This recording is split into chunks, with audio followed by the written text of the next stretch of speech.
Temos estudado nesse tempo sobre resoluções. Convido você a abrir a sua Bíblia no primeiro livro de Reis, capítulo 19, versos de 8 a 18. Elias, o profeta, nos guiará nesta reflexão sobre resoluções desta noite. Elias, ele não foi um profeta comum. E vamos ver ao longo do texto e da reflexão como isso impactou a sua própria vida e como impacta a nossa também. Diz assim a palavra de Deus. Primeiro livro de Reis, capítulo 19, versos de 8 a 18. Levantou-se, pois, comeu e bebeu, e com a força daquela comida caminhou 40 dias e 40 noites até Horebe, o monte de Deus. Lá entrou numa caverna onde passou a noite, e eis que lhe veio a palavra do Senhor e lhe disse: que fazes aqui, Elias? Ele respondeu: tenho sido zeloso pelo Senhor, Deus dos exércitos, porque os filhos de Israel deixaram a tua aliança, derrubaram os teus altares e mataram os teus profetas à espada, e eu fiquei só, e procuram tirar minha vida.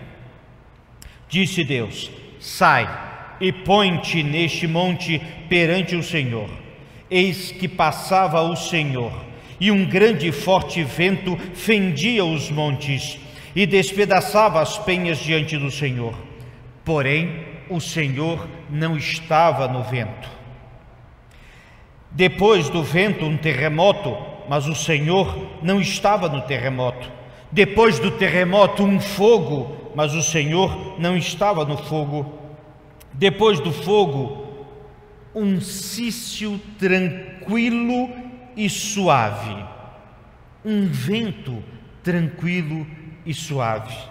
E ouvindo Elias, envolveu o rosto no seu manto, e saindo pôs-se à entrada da caverna, e eis que lhe veio uma voz e lhe disse: que fazes aqui, Elias? E ele respondeu: tenho sido em extremo zeloso pelo Senhor, Deus dos exércitos, porque os filhos de Israel deixaram a tua aliança, derrubaram os teus altares e mataram os teus profetas à espada, e eu fiquei só, e procuram tirar minha vida. Disse-lhe o Senhor: vai e volta no teu caminho para o deserto de Damasco. Em chegando lá, unge a Azael, rei da Síria. A Jeú, filho de Ninsi, ungirás rei sobre Israel.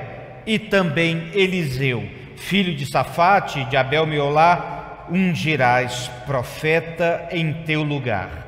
Quem escapar à espada de Azael, Jeú matará. Quem escapar à espada de Jeú, Eliseu matará. E também conservei em Israel 7.000, todos os joelhos que não se dobraram a Baal, e toda a boca que o não beijou.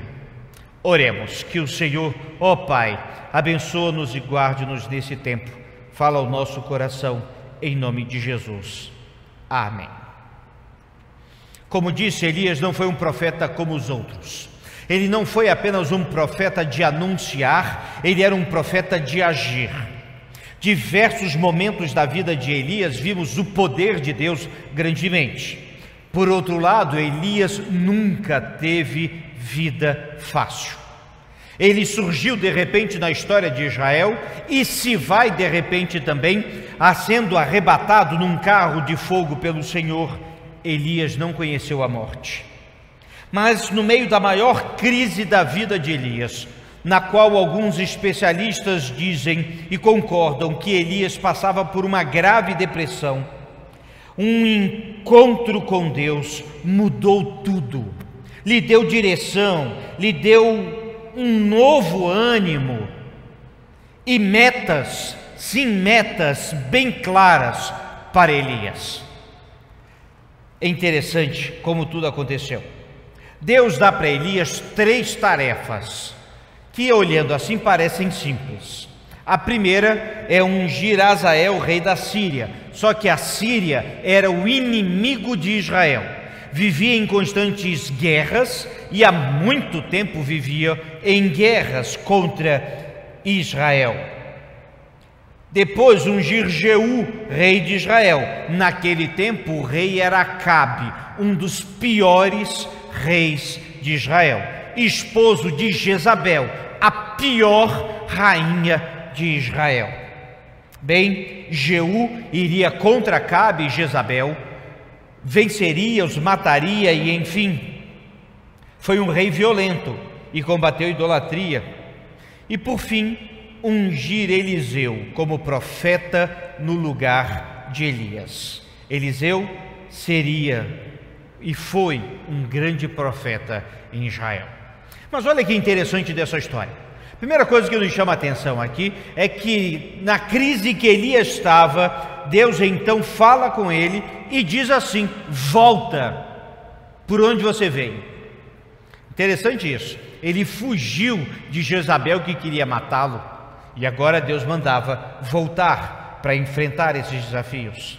Note também que Elias, ele definiu 3 resoluções de vida que são muito claras na vida de Elias. A primeira delas é sempre buscar a Deus. Sempre. Veja que Elias em todo tempo fala em nome do Senhor, fala as palavras do Senhor, ora ao Senhor, clama e sabe discernir muito bem. E aí vem para a segunda resolução de Elias: sempre ouvir a voz de Deus com clareza. Um profeta, para ser profeta do Senhor, não bastava falar palavras bonitas, ele precisava falar a palavra de Deus. Elias teve uma experiência impressionante nesse Monte Horebe. Teve um vento forte que Deus já havia falado no passado através do vento. Houve um terremoto e Deus já havia falado também. E houve finalmente fogo, claras manifestações que as pessoas reconheceriam como a voz de Deus. Mas quem anda com Deus sabia discernir. E diz a palavra de Deus, e a tradução no original hebraico não é um suave vento. A tradução literal é: ele ouviu a voz do silêncio. Bonito isso. E Deus ali estava. Ele sabia discernir. A terceira resolução da vida de Elias é sempre e sempre obedecer a Deus, independentemente de qualquer circunstância, tempo ou pessoas à sua volta. E com isso vemos que Elias realmente tinha um relacionamento muito intenso com Deus. Ele também se colocou nas mãos de Deus de tal forma que Deus usou Elias na história de Israel. Também vamos ver que Elias passou por dificuldades extremas. Ele passou lutas, enfrentou a morte várias vezes e enfrentou neste tempo a pior crise da sua vida. Sozinho ele se achava. Mas uma coisa interessante sobre Elias, nessa crise toda, ele nunca esteve desamparado. Quando foi necessário, Deus enviou alimento. Quando foi necessário, Deus lhe enviou uma missão. Quando foi necessário, Deus mudou a sua vida. Isso é extraordinário. E Elias cumpriu o propósito que Deus deu a ele e foi muito além. Mas veja como é que Deus fez. Primeiro, Deus foi a Elias. Depois, Deus inicia a conversa com uma pergunta: o que você faz aqui, Elias? Demonstrando claramente que Elias estava no lugar errado e Deus trataria de mudar isso na vida de Elias. Ele achava que estava certo, mas não estava. Ele achava que era a única solução e não era. E Deus pergunta mais de uma vez: Elias, o que você está fazendo aqui? Bem, Deus também apresenta para Elias a solução de todos os seus problemas. Ele apresenta um novo desafio Ele apresenta agora a condenação do povo que estava longe de Deus, e os sírios iriam ser parte dessa justiça de Deus. Apresenta a solução que Acabe e Jezabel seriam mortos e destituídos, e a solução também que era Jezabel que perseguia Elias, e também ia continuar o ministério de Elias com Eliseu. Como diz uma máxima em administração, não existe sucesso sem sucessor. E aqui Elias vai conhecer Eliseu, vai ungí-lo profeta e vai passar a ele o seu manto. Além disso, Deus deu esperança para Elias.